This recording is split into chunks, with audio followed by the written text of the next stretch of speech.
채널A 캐치.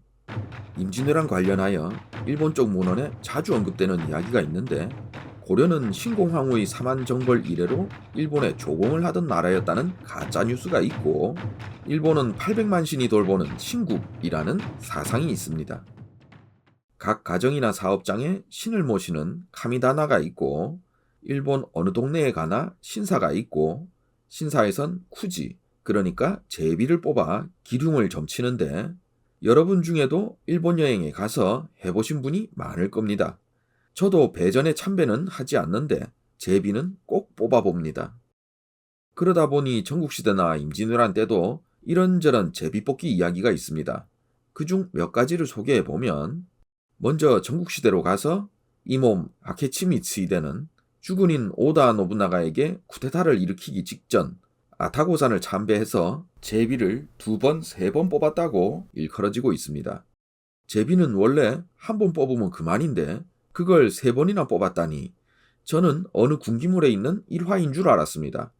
그런데 이 이야기는 사료성 높은 신장공기에 나오는 내용으로 굳이 3번 뽑은 걸 보니 그만큼 신중한 성격이다, 그만큼 미츠히데도 망설였다 등등 사람들이 왈가왈부하게 되는 이야기입니다. 참고로 그 바로 뒤에 이어지는 페이지가 비 내리는 5월인가 하는 그 유명한 연가 대목입니다. 그리고 시마즈의 가신인 우아이 카쿠케는 무사로 쓴 특이하게 일기를 남겨서 시마즈 가문 연구의 기초 사료가 되게 하였는데, 그 일기를 보면 전쟁을 하는 시점에 대해 우리 가문의 싸움은 제비가 중요하다, 키리시마 신사에서 제비를 뽑도록 정해져 있다 라고 써져 있습니다. 전국시대의 군사라는 게 타케나카 한베나 야마모토 칸스케를 말하는 것이 아니라 이런 전쟁할 날짜를 정하고 여러가지 길흉을 따지는 사람을 말하는 것으로, 어디까지나 좋게 말하면 신앙이고 나쁘게 말하면 미신의 영역인데, 시마즈 가문은 키리시마 신사에서 제비를 뽑았다고 되어 있습니다.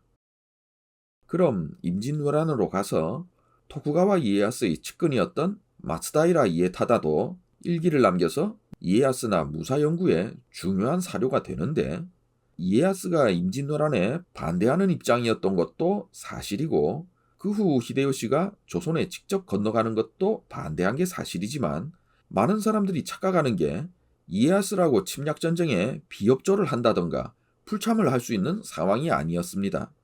이에야스도 차후 투입될 예비대로서 대륙 침략의 전진기지 나고야에 주둔하고 있었고, 관동의 본국에서는 그 이에야스에게 파발을 띄우기 위해 그걸 담당할 사람을 제비 뽑아서 결정했는데 딱 이에타다가 걸렸다고 합니다.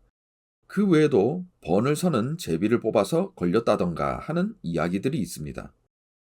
임진왜란의 제비 뽑기로 유명한 것은 히데요시가 정유재란을 일으키면서 내린 출진 편성표인데, 임진년의 편성표는 1번대, 2번대, 3번대 순서로 이에야스 같은 예비대까지 쭉 열거되어 있지만, 정유년의 편성표는 사키테, 그러니까 선봉으로 코니시, 카토 등의 이름이 뭉뚱그려져 있고, 그 다음이 대뜸 3번대 쿠로다나 나베시마 등이 튀어나옵니다. 이것은 요렇게 공동 1번이니까 쿠로다가 3번대라는 것으로, 코니시 유키나가와 카토 키요마사는 이틀마다 제비를 뽑아서 선봉을 교대하라고 되어 있습니다. 이것은 현존하는 공식 문서에 적혀있는 이야기로 임진년처럼 무리하게 선봉 싸움을 하지 말라는 거기도 하겠죠. 마츠라군에 속한 걸로 보이는 요시노 진고자에몬의 비만기를 보면, 임진강 방어선을 무너뜨린 왜군은 회의를 열고 제비를 뽑아 함경도는 카토, 평안도는 코니시, 쿠로다는 황해도로 제비가 정해졌다는 대목이 나옵니다. 제가 항상 강조하는 게, 일본군은 한양으로 탁치고 돌격해서 군의를 통해 각 담당 지역을 확정했다는 거지만, 아예 백지 상태에서 담당지를 정했다기보다 어느 정도 정해진 상태에서 확정했다는 거니까 실제로 제비를 뽑았을 것 같지는 않습니다. 그리고 와키자카기에 보면 임진왜란 2년차 말에 앙골포에 주둔할 수군을 와키자카 야스하루, 쿠키 요시타카, 가토 요시아키 3명 중에서 제비로 뽑게 됩니다.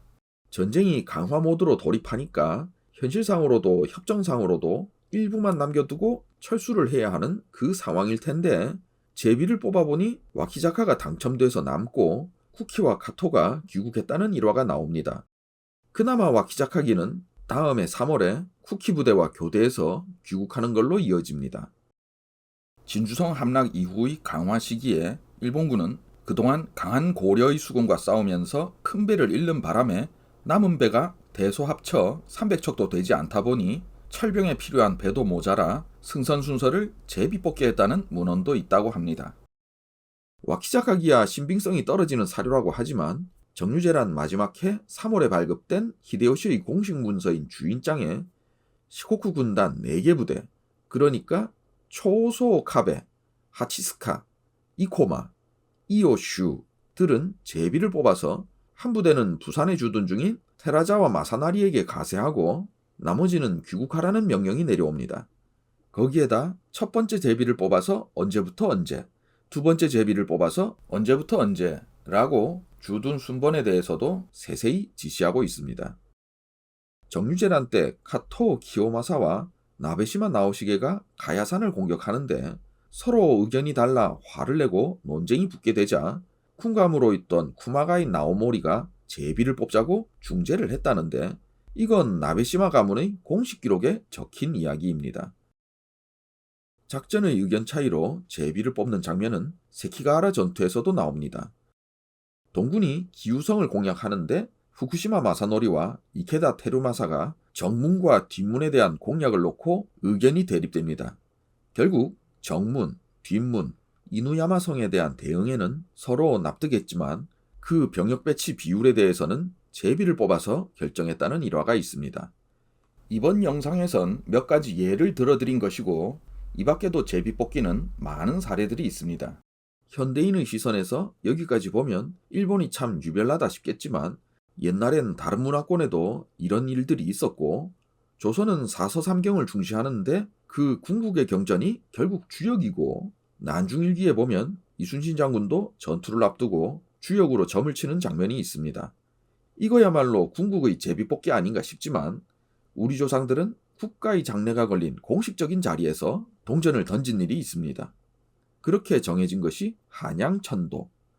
조선의 새로운 도읍을 놓고 개경, 한양, 무학으로 의견이 갈리자 태종은 제비뽑기와 유사한 동전 던지기로 새 도읍을 정했습니다. 지금은 세계적인 도시가 된 서울은 이렇게 만들어지게 된 것입니다.